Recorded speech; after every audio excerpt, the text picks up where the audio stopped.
have to quietly get dressed and get ready for work before her mother returns from her job. She works the graveyard, and I got work to do out in the garage before I go to my day job.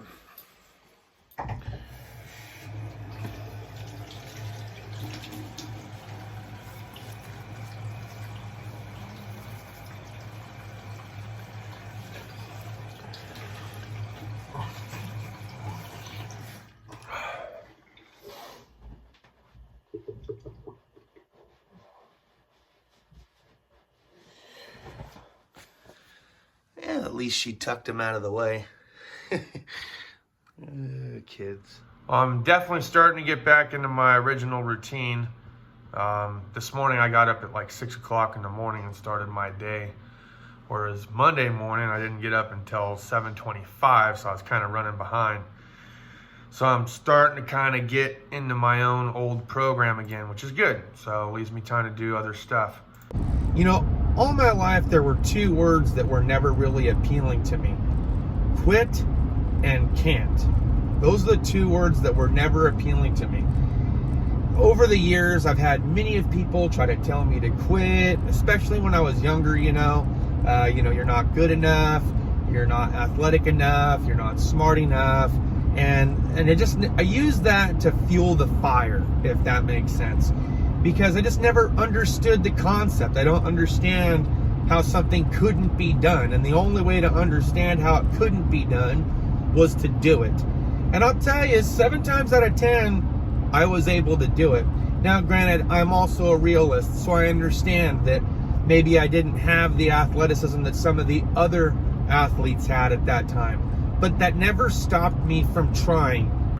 And with this concept, it kind of brings a Homer Simpson reference to mind, which is never try, never fail, which is absolutely true. If you actually do not ever try, there's no way to fail because you never tried to begin with. The other thing that I learned from being a younger athlete was that winners never quit and quitters never win, okay? So if you quit, it's like telling yourself, well, I can't do it. It can't be done. And it's not true, okay? Do you think that the bestest of best athletes just stopped because they had one bad game, or they had too many missed drops on the field, or they had too many interceptions that one game? No. To understand where your success can be if you want it to be. But you have to will yourself to it. You have to will yourself through the suck portion. And I know it sounds easier said than done, especially if you do feel like you're down and out.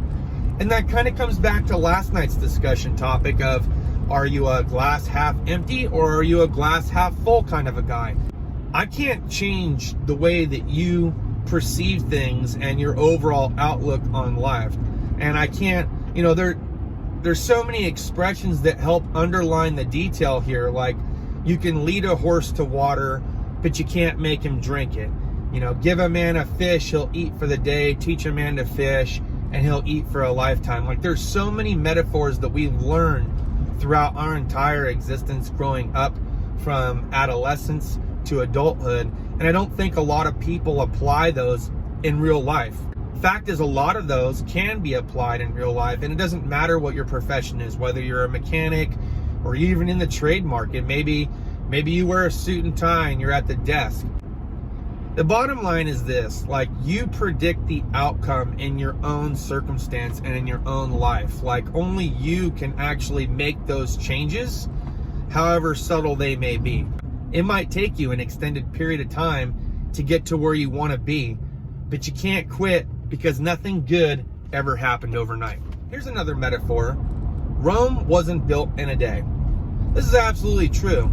A lot of times I see a lot of these younger mechanics or people that have not yet got into the rhythm of making a decent living as far as their overall career or profession. So they're not 100% satisfied with their current position in life, and they're always trying to keep up with the Joneses, right?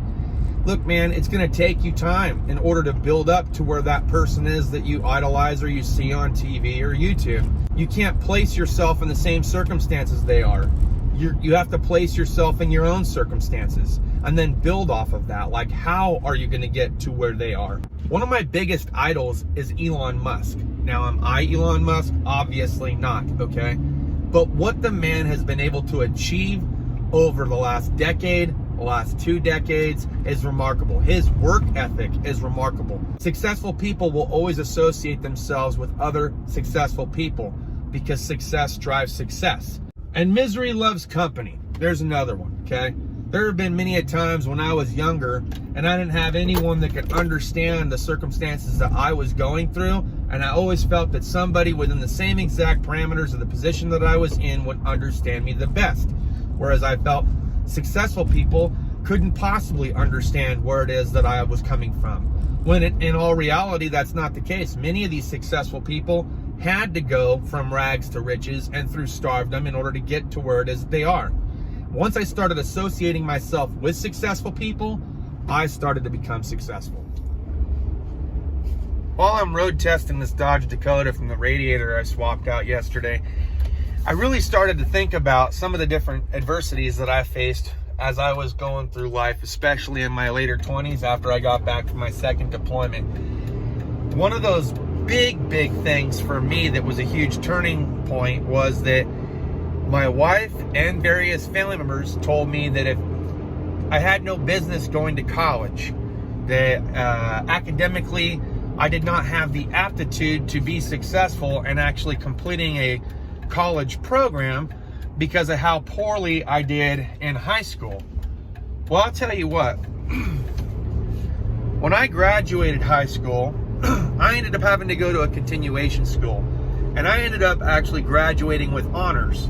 That's a pretty big thing. So I didn't believe them when they told me that I was not smart enough to complete any kind of college curriculum. Even my own wife at that time, now former wife, had stated that if anyone had any kind of success rate when it came to college, it would be her, since she had already gone to college. This became an argument over the years, and eventually we kind of settled up and I proved everyone wrong. Fact is that I didn't give up on myself. I actually invested in myself. I put forth the time, I put forth the effort, and I got my 2-year automotive certificate as a result. Bottom line is this: I didn't get to where it is that I'm at by quitting. I got to where it is that I'm at by believing in myself, believing that I could. And Goonies never say die. You just can't give up after one failed attempt. It takes many failed attempts in order to get it right. You think the creators of Apple or Tesla stopped after one failed attempt?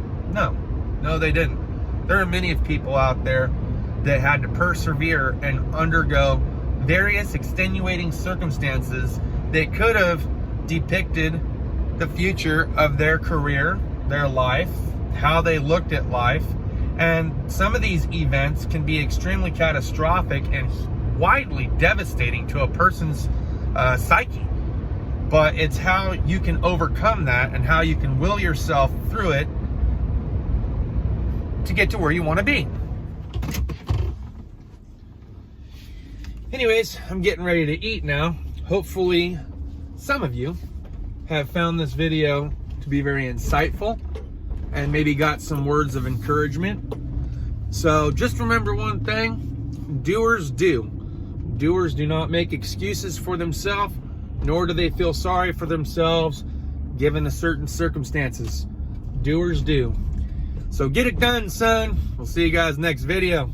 Cheers and deuces.